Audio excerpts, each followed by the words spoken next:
कहते हैं नदी किनारे रूखड़ा जब तब होए विनाश। बांग्लादेश ने यही काम किया है, चीन के किनारे में खड़ा हो गया। अब चीन के संग पकड़ने से कभी न कभी तो डूबना था। अब चीन में और बांग्लादेश की एयरफोर्स में ठन गई है, यहाँ तक कि नेवी के साथ भी ठन गई है। जानेंगे बांग्लादेश को लेकर चीनी रक्षा मंत्री ने बांग्लादेश की जमीन पर खड़े होकर धमकी क्यों दिया था। इसके पीछे का कारण अब निकलकर सामने आ रहा है। जहां एक तरफ ये हो रहा है तो वहीं दूसरी तरफ भारत ने चल दी है अमेरिका वाली चाल, और अमेरिका वाली चाल चलने का असर और फायदा भारत को दिख रहा है, और एक ऐसा ऑफर दे दिया है जिसका असर दिखना शुरू हो चुका है। अरब देश भी दौड़ रहे हैं और मुस्लिम देश भी दौड़ रहे हैं भारत की तरफ। जानेंगे क्या है मामला, इसके अलावे बहुत कुछ। आइए जानते हैं इन खबरों को विस्तार से। अभी जो हाल फिलहाल में आपको दिख रहा है ना कि बांग्लादेश बहुत तेजी से ग्रो कर रहा है, बहुत तेजी से ये ब्रिज बना लिया, वो सारी चीजें बना लिया, उतनी ही तेजी से उसके नीचे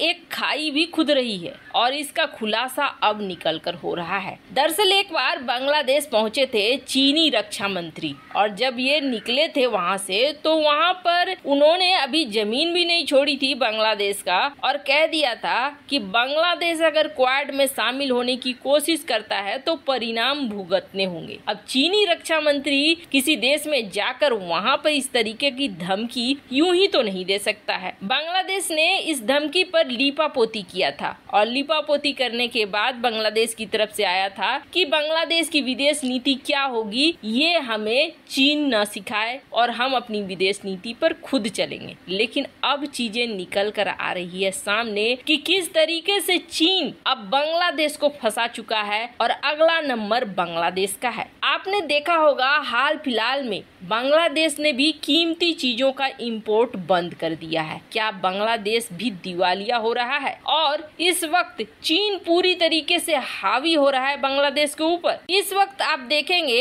एक पद्मा ब्रिज बना हुआ है, इस ब्रिज के लिए चीन की खबरें आ रही है। ये खबर आ रही है कि इस ब्रिज को बनाने में चीनी कंपनी शामिल थी, चीनी कंपनी ने इस ब्रिज को बनाया है। इसके अलावे ये भी है कि एक मेट्रो रेल नेटवर्क के लिए भी चीन का नाम आ रहा है, और चितगांव में जो स्मार्ट सिटी बनने वाला है और ट्रांसपोर्ट की चीजें बनने वाली है, वहाँ के लिए भी नाम आ रहा है कि यहाँ कंस्ट्रक्शन वगैरह के लिए चीनी कंपनियां लगातार बांग्लादेश के ऊपर प्रेशर डाल रही हैं कि आप हमें दो, हम यहाँ से मेट्रो रेल और बाकी चीजों के लिए काम करना शुरू करेंगे, हम मेंटेनेंस वर्क भी यहीं पर करेंगे। पर ऐसा है कि बांग्लादेश के अंदर अपने पैर को धीरे धीरे मजबूत कर रहा है, और बांग्लादेश का चितगांव पोर्ट असली टारगेट है चीन का। इस पोर्ट को हर हाल में हासिल करना चाहता है, क्योंकि ये पोर्ट है रणनीतिक रूप से बेहद महत्वपूर्ण। यहीं से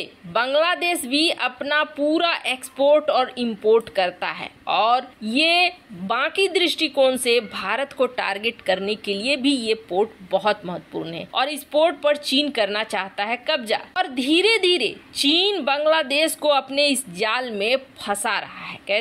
कैसे कि धीरे धीरे चीन बांग्लादेश को अपनी इस जाल में फंसा चुका है। कैसे, तो आप देखिए, पहली शुरुआत की चीन ने बांग्लादेश को 2 सबमरीन दिए, मिसाइल्स दिए, गन दिए, फ्रिगेट्स दिए, फाइटर एयरक्राफ्ट किए। ऐसा लगेगा जैसे बांग्लादेशी सेना को तो भर दिया हथियारों से चीन ने, हुआ भी यही। लेकिन अब क्या हो रहा है कि जो फ्रिगेट्स दिए वो काम नहीं कर रहा है। जैसे कि बांग्लादेश ने FM-90 सिस्टम खरीदा था चीन से। ये सिस्टम एक इंटीग्रेटेड एयर डिफेंस सिस्टम है, लेकिन अब तक इसे चला नहीं पाया है, इसे इस्तेमाल नहीं कर पाया है बांग्लादेश। बांग्लादेश की नेवी अफसरों ने मना किया था कि आप बांग्लादेश से नेवी के लिए कोई चीज मत खरीदो, क्योंकि ये काम नहीं करते हैं। फिर भी 2 सबमरीन खरीद लिया बांग्लादेश ने चीन से, लेकिन अभी तक वो सबमरीन इस्तेमाल नहीं होते हैं। 100 पीस के रूप में वो सबमरीन पड़े हुए हैं। अब बांग्लादेश की नेवी ये चाह रही है कि चितगांव ड्राई डॉक बनाए, यानी यहाँ पर अपना एक तरीके का बेस बनाए, जैसे कि दूसरे देशों में बेस है। अब यहाँ चीन कूद गया है कि हमें ये प्रोजेक्ट दे दो,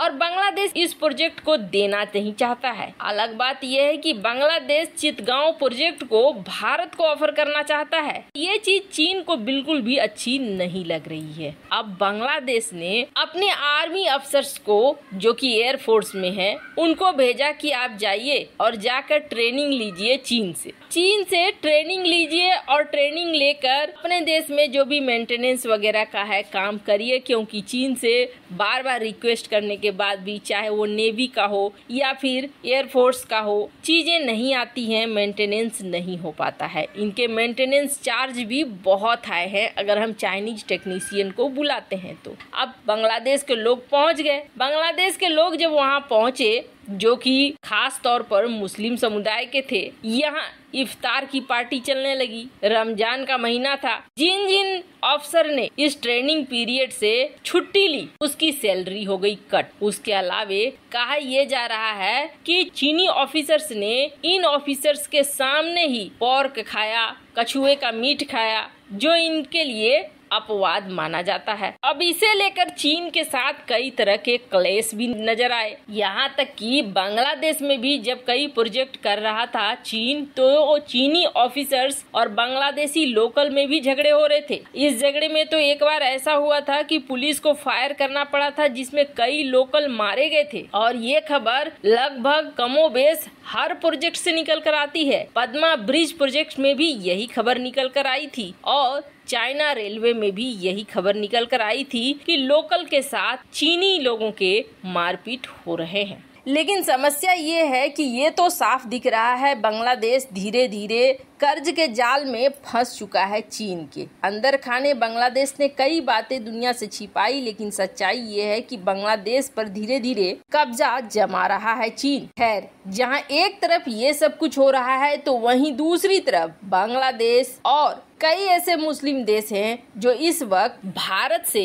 नेगोशिएट कर रहे हैं गेहूं के लिए। साथ ही साथ भारत के साथ साइन करना चाहते हैं कि अगले साल अगर कोई फूड क्राइसिस का सीन आता है तो भारत उसमें मदद करे, उनकी सुरक्षा करे। आपको बता दें, जिस तरीके से WTO के साथ साथ कई संगठन इस बात को कह रहे हैं कि आने वाला साल बहुत बुरा होने वाला है, ऐसे में फूड क्राइसिस बहुत बड़ी संख्या में आएगा, जिसे दुनिया के देशों को हल करना होगा। आपको बता दें, इस वक्त जिस तरीके से एक तो युद्ध चल रहा है, ऊपर से जो मौसम है वो भी अजीब तरीके का रुख अपना रही है। हमने देखा जिस तरीके से चीन में बाढ़ आया हुआ है, हीट वेव आया हुआ है, टोर्नाडो आया हुआ है, वैसा ही हाल ऑस्ट्रेलिया में भी हो रहा है और कमोबेश इसी तरीके का हाल अर्जेंटीना में भी है। अर्जेंटीना जो कि गेहूं का बड़ा उत्पादक है, उसने तो सीधे सीधे बंद कर दिया है गेहूं का एक्सपोर्ट। ये चीजें दिखा रही हैं कि आने वाले समय में बड़ा फूड क्राइसिस आने वाला है। और कई ऐसे मुस्लिम देश हैं, कई ऐसे अरब देश हैं जो चावल वगैरह को सिक्योर कर रहे हैं, भारत से पहले ही बड़ी बड़ी डीलें कर रहे हैं। वैसे आपको क्या लगता है, क्या भारत इस फूड क्राइसिस से दुनिया को बचा पाएगा? कमेंट कर अपनी राय जरूर बताएं। जल्द मिलते हैं अगले वीडियो में नई खबर के साथ।